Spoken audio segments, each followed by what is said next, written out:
स्वागत है आप सभी लोगों का एक बार फिर से क्लास 12 फिजिक्स के ऑनलाइन स्टडी चैनल पे। प्रीवियस लेक्चर में इलेक्ट्रोस्टैटिक के प्रीवियस लेक्चर में हमने डिस्कस किया हुआ था कि इलेक्ट्रिक लाइन ऑफ फोर्स की कुछ साइलेंट फीचर के बारे में, उनकी कुछ प्रॉपर्टीज़ के बारे में। प्रॉपर्टीज़ क्या थी कि कोई भी electric line of force plus charge से निकलकर माइनस चार्ज की तरफ जाती है और वहाँ पे समाप्त हो जाती है। दो इलेक्ट्रिक लाइन ऑफ फोर्स कभी भी एक दूसरे को काट नहीं सकते हैं, क्योंकि अगर वो एक दूसरे को काटेंगे तो जो पॉइंट ऑफ इंटरसेक्शन होगा, उस पॉइंट ऑफ इंटरसेक्शन पे जो फोर्स मिलेगा वो फोर्स का दो डायरेक्शन शो करेगा, जो कि पॉसिबल नहीं है। तीसरी प्रॉपर्टी पढ़ा था हमने कि कभी भी इलेक्ट्रिक लाइन ऑफ फोर्स के किसी भी पॉइंट पे अगर बल की दिशा को पता करना हो तो उस पॉइंट पे एक टेंजेंट लाइन खींचा जाए, उस टेंजेंट लाइन की डायरेक्शन में ही उस बिंदु पर लगने वाले बल की दिशा होगी। एक और प्रॉपर्टीज के बारे में जाना था हमने कि अगर दो चार्ज Q1 और Q2 दोनों सेम टाइप के चार्ज हो, पॉजिटिव चार्ज हो और दोनों पे समान आवेश हो, तो उनके बीच में एक न्यूट्रल पॉइंट मिलता है। उनके बीच में एक न्यूट्रल पॉइंट मिलता है। उस न्यूट्रल पॉइंट से जो इलेक्ट्रिक फील्ड होगा वो इलेक्ट्रिक फील्ड जीरो होता है। अगर उसी के क्रम में एक नोट है छोटा सा कि अगर दो चार्ज Q1 और Q2 दोनों चार्ज सेम टाइप के चार्ज है लेकिन उन पे समान आवेश न हो तो क्या होगा। तो उनके बीच में न्यूट्रल पॉइंट बीचों बीच में नहीं मिलेगा, कहीं कहीं उनको ज्वाइन करने वाले मिड पॉइंट वाले लाइन से थोड़ा सा इधर उधर होगा। तो सपोज करिए यहाँ पे क्या है, Q1 चार्ज है और Q2 चार्ज है, और जो उनके बीच में न्यूट्रल पॉइंट मिल रहा है वो उनके ठीक बीचों बीच में ना होके इस पॉइंट N पे है, ठीक है। और न्यूट्रल पॉइंट से जो Q1 चार्ज है उसके बीच की दूरी क्या है, R1 है, और उस न्यूट्रल पॉइंट से जो Q2 चार्ज है उसके बीच की दूरी R2 है। तो उन दोनों में Q1, Q2 और R1, R2 में एक रिलेशन आएगा, Q1 upon Q2 is equal to R2 upon R1 upon R2, R1 upon R2। Q1 upon Q2 is equal to R1 upon R2 का होल स्क्वायर। मतलब कह सकते हैं यहाँ से Q1 is proportional to R1 square and Q2 is proportional to R2 square. यहाँ से निकल के आ सकता है। तो एक नोट है, इस पे क्वेश्चन पूछे जाते हैं, रेशियो वाले प्रॉब्लम बनते हैं कि आवेश और उनके बीच की दूरी में क्या रेशियो होगा। इस पे बेस्ड क्वेश्चन आपको मिलेंगे नेक्स्ट लेक्चर में, इसको नोट कर लीजिएगा, इंपॉर्टेंट टॉपिक है। नेक्स्ट पढ़ना है आपको electric field intensity. Intensity of electric field कहते हैं इसे वैद्युत क्षेत्र की तीव्रता। वैद्युत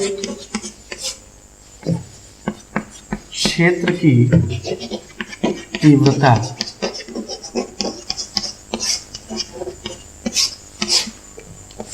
कहते हैं इंटेंसिटी ऑफ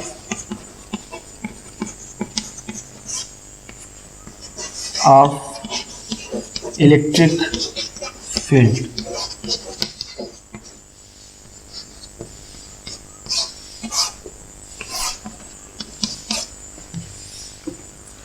वैद्युत क्षेत्र की तीव्रता। वैद्युत क्षेत्र की तीव्रता क्या होती है, कोई भी एक चार्ज होता है तो उसका अपना एक इलेक्ट्रिक फील्ड होता है। उस इलेक्ट्रिक फील्ड में अगर किसी चार्ज को रखा जाए तो उस चार्ज पर एक तरह का बल लगता है जिसे कहते हैं इलेक्ट्रिक फोर्स, एक वैद्युत बल लगता है। तो अगर किसी सपोज करिए कोई पॉजिटिव चार्ज है, उसका अपना एक इलेक्ट्रिक फील्ड होगा। अब उस इलेक्ट्रिक फील्ड के अंदर किसी भी पॉइंट पे अगर आपको पता करना हो कि इलेक्ट्रिक फील्ड कितना होगा, कितना वैद्युत क्षेत्र होगा उसका, तो उसके लिए क्या करते हैं, कोई एक स्मॉल टेस्ट चार्ज रखते हैं उस बिंदु पर। सपोज करिए ये पॉजिटिव चार्ज है प्लस Q, उसका अपना एक इलेक्ट्रिक फील्ड है। उस इलेक्ट्रिक फील्ड के सपोज करिए इस पॉइंट पे आपको पता करना है कितना इलेक्ट्रिक फील्ड होगा।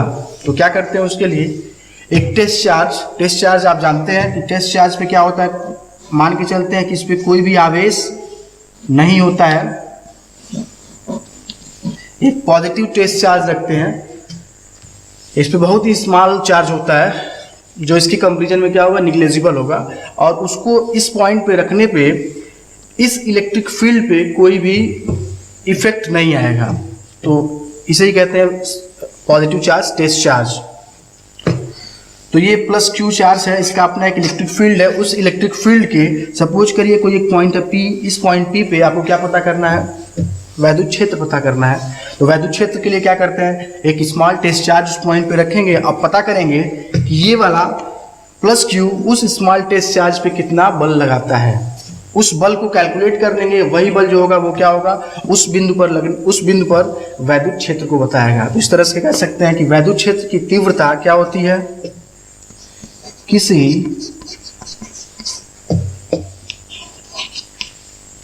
एकांक धन परीक्षण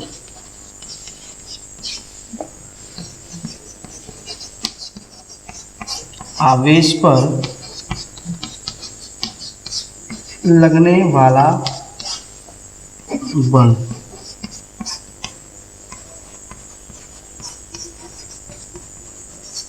उस बिंदु पर वैद्युत क्षेत्र की तीव्रता को प्रदर्शित करता है। तो वैद्युत क्षेत्र की तीव्रता, इसका कोई प्रॉपर डेफिनेशन नहीं है। डेफिनेशन क्या है, इसका एक मैथमेटिकल फार्मूलेशन है। कह सकते हैं कि किसी भी चार्ज का, अगर किसी भी चार्ज का एक इलेक्ट्रिक फील्ड होगा, उसके इलेक्ट्रिक फील्ड के भीतर किसी भी पॉइंट पे अगर आपको इलेक्ट्रिक फील्ड कैलकुलेट करना है तो उसके लिए क्या करते हैं, एक पॉजिटिव टेस्ट चार्ज रखते हैं उस पॉइंट पे और पता कर लेते हैं कि उस पॉजिटिव टेस्ट चार्ज पे ये कितना फोर्स लगा रहा है। वही फोर्स क्या होगा, इलेक्ट्रिक फील्ड को रिप्रेजेंट करेगा। तो कह सकते हैं E is equal to electric field, इस बिंदु पर इलेक्ट्रिक फील्ड क्या होगा, F/Q0, मतलब इस Q0 पर लगने वाला बल वो क्या कहलाएगा, उस बिंदु पर इलेक्ट्रिक फील्ड कहलाएगा। तो कह सकते हैं किसी वैद्युत क्षेत्र में स्थित किसी बिंदु पर वैद्युत क्षेत्र की तीव्रता उस बिंदु पर एकांक धन परीक्षण आवेश पर लगने वाले बल को प्रदर्शित करता है। कह सकते हैं अगर कोई सपोज करिए कोई पॉजिटिव चार्ज Q है, उसका एक अपना इलेक्ट्रिक फील्ड E है, तो उसके भीतर बिंदु P पर अगर पता करना हो कितना इलेक्ट्रिक फील्ड होगा तो E इज इक्वल टू क्या होगा, F/Q0। ओके, तो ये आपका इलेक्ट्रिक फील्ड का फार्मूला होगा, E is equal to F/Q0, मतलब बल बटे आवेश। आज के लेक्चर में आपने पढ़ा कि वैद्युत क्षेत्र की तीव्रता क्या होती है। नेक्स्ट लेक्चर में हम पढ़ेंगे इसका डायमेंशन क्या होगा, इसका फार्मूला क्या बनेगा, डायमेंशनल फार्मूला, और कोई भी अगर इलेक्ट्रिक फील्ड में कोई भी चार्ज अगर रखा जाए तो उस चार्ज पर लगने वाला अगर बल दिया जाए तो उस चार्ज की वैल्यू को कैसे कैलकुलेट करेंगे। नेक्स्ट लेक्चर में यही पढ़ना होगा। Okay, thank you.